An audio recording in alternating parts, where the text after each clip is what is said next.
All right, so Howdy. I'm going to get the awkward moment out of the way real quick. All Go right. ahead, Kevin. Keith, I don't know if you even can remember who I am or whatever, but it doesn't matter because I'm about to inform you who I am. Furman Power Conditioners. I start with, I can't even get it bent right. So I start with that. Oh, dang. And then back in the day, It's fangirling. I'm going to for a minute. I had that. Wow. That was from the Hard Rock in Biloxi, Mississippi. Dang. And then there is one of my favorites, which is this one, which I think you guys were with Korn in Biloxi, Mississippi for that show. Yeah. So not only am I glad to have you on to talk about your solo stuff, but I'm just glad to have you on because I've seen Breaking Benjamin 18 times. I've probably seen them with you 5 times. Wow. So, and like I said, saw you with Adelita's Way when you were with them probably 4 or 5 times as well. So I'm a huge Keith fan. Let's just put it that way. Hey, I appreciate that, man, so much. And hey, fellas, thanks for having me. This is awesome. Man, thank you. And thanks for patiently waiting. We appreciate that, bro. No, of course. Hey, I was taking a few notes myself. I was like, hey, this guy knows his stuff, I guess. You know? I know. I'm blown away. But we can build back on. We're talking more. There ain't no doubt.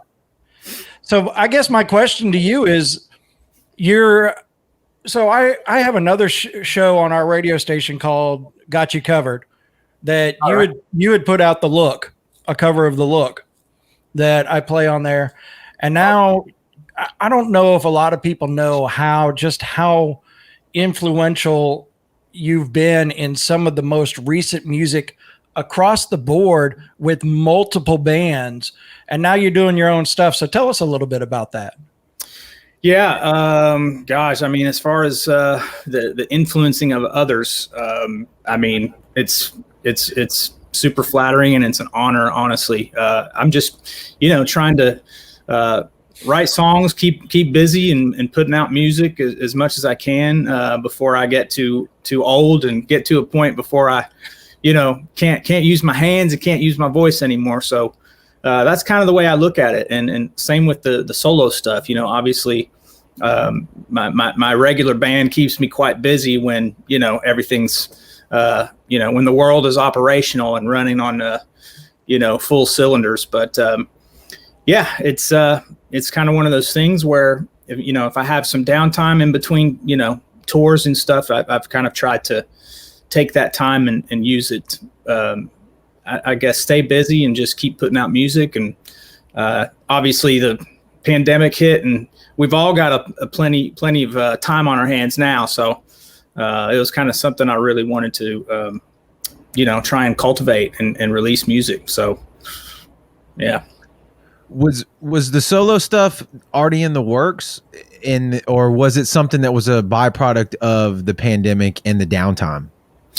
Right. Well, I've actually put out a few, I had an EP in 2014. It was kind of a real kind of basic, just kind of real chill music, piano kind of stuff. And then here in the last couple of years, I've just, released a single here and there. Just kind of like what I said, it's like in between tours, I just want to stay busy. I don't want to be stagnant. I don't want to, sit around because I get bored and I just, feel like a worthless piece of shit if I sit around too long. So, just, put out a few singles here and there. And this time around, I really wanted to work on a full album and really, do more of a rock thing. I think some of my other songs were kind of a little bit more alternative, maybe more on the pop side. And that's just me just having fun and experimenting a little bit because I've just been in rock bands my whole career. So, just was like, sure, let's try some different stuff. But after a while, I was like, all right, I want to come back and have some guitars and have some drums and, bring the rock a little bit, nothing too crazy though. I'm not really a big screamer or anything. I love it. I love hearing screams. Like, I love that, like, from bands. I wish I could do it. I wish I could do it because it's awesome, but I probably wouldn't be able to talk or sing the rest of the night if I try to do that. So. All right. Well, the single is Dream Away.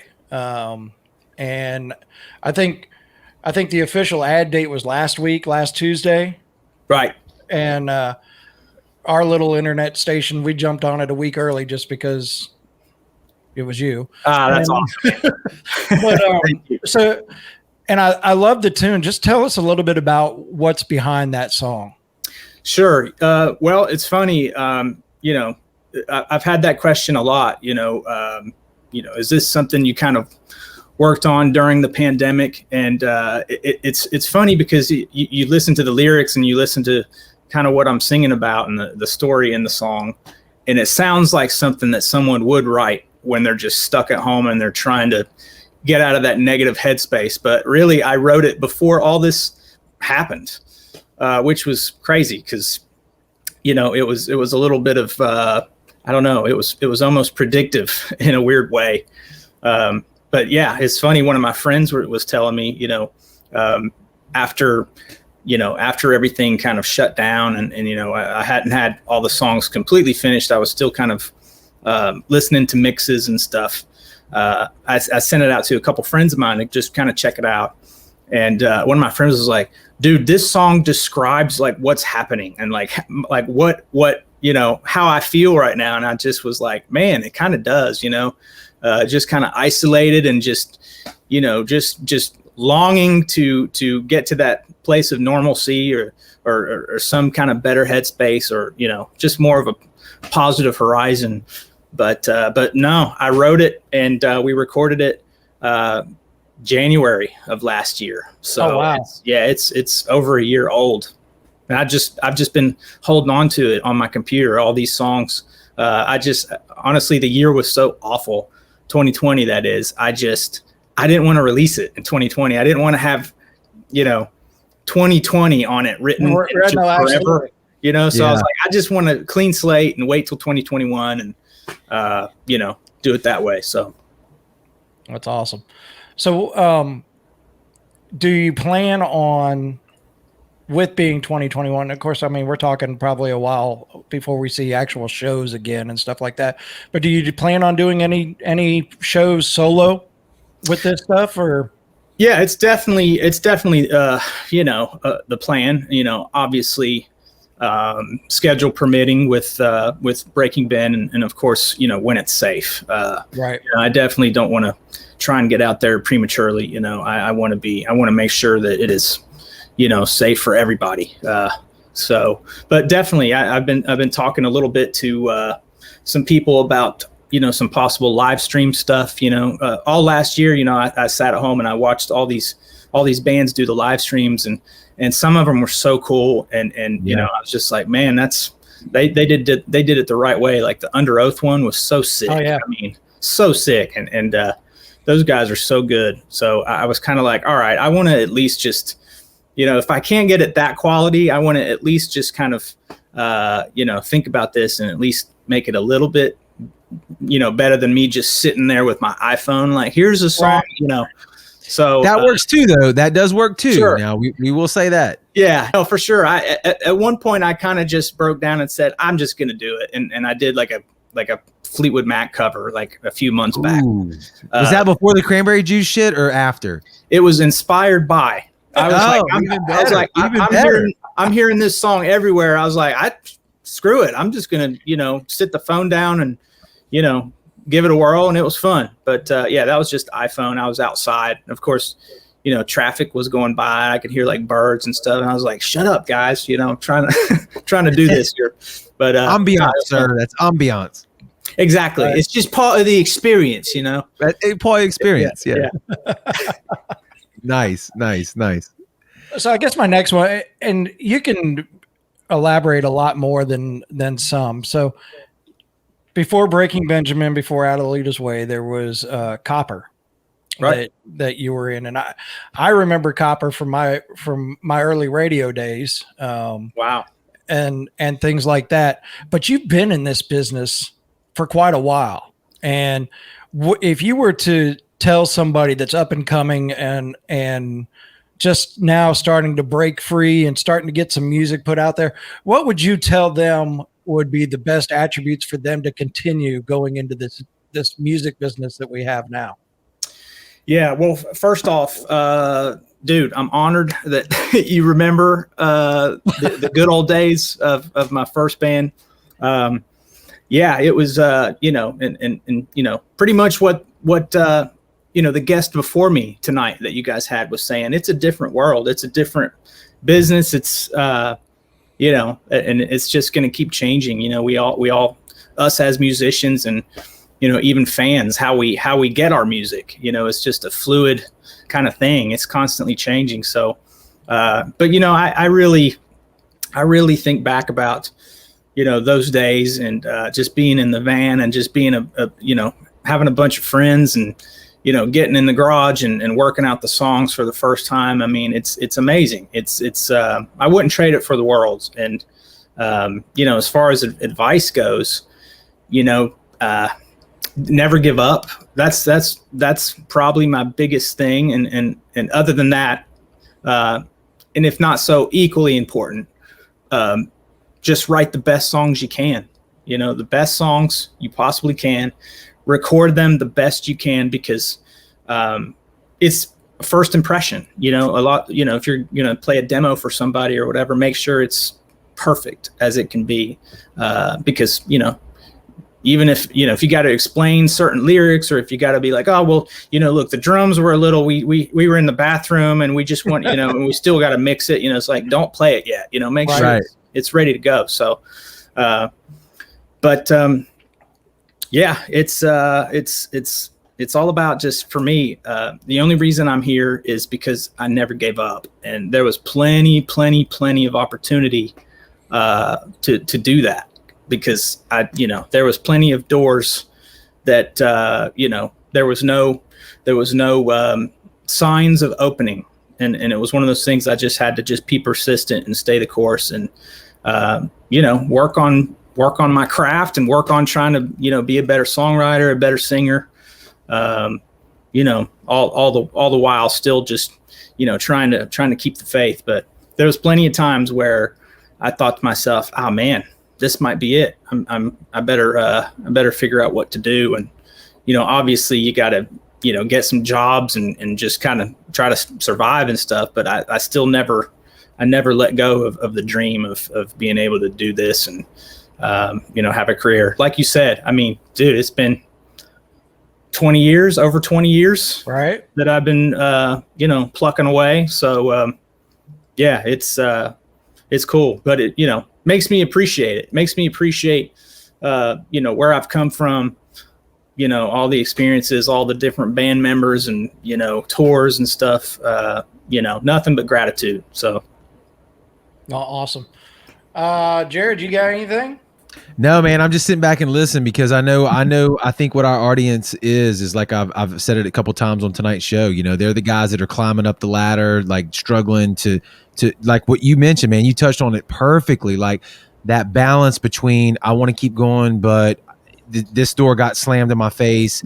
Maybe I should quit. You always got people in your ear saying, you know, you need to do this, you need to do that, but persevering through that is extremely hard to do. And Keith, you're somebody that's kind of made it to that, you know, mountaintop and got to see into the valley that's you know, awaiting, I guess, not to be too metaphorical there. Kevin, write that down. That was pretty badass.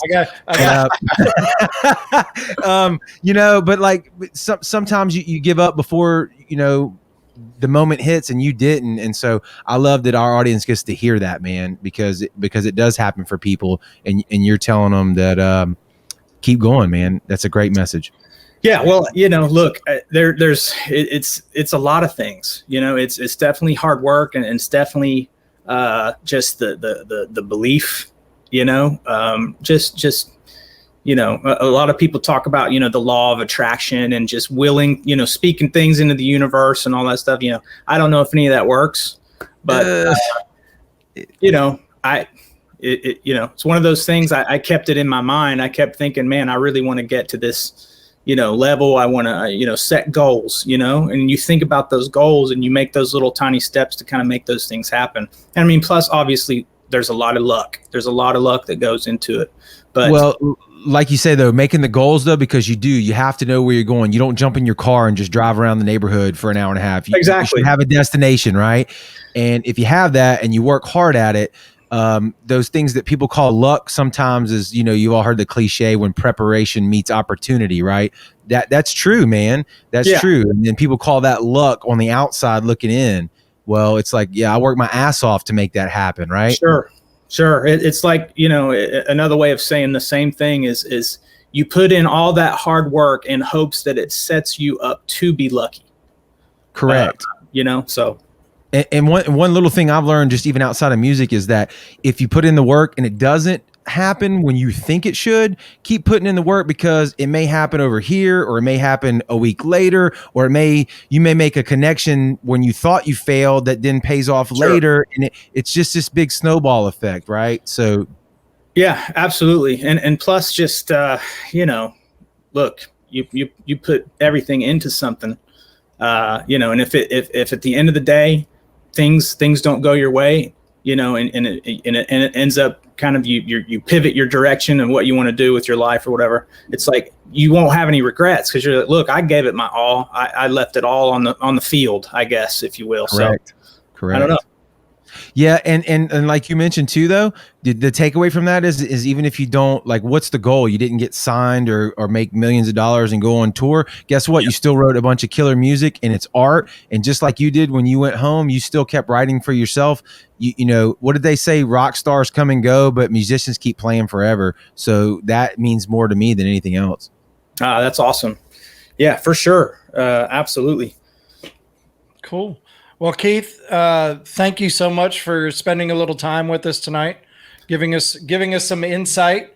I personally can't wait for tours to start happening again, so I can see you play live again. Well, I appreciate it, man. Yeah, thank you.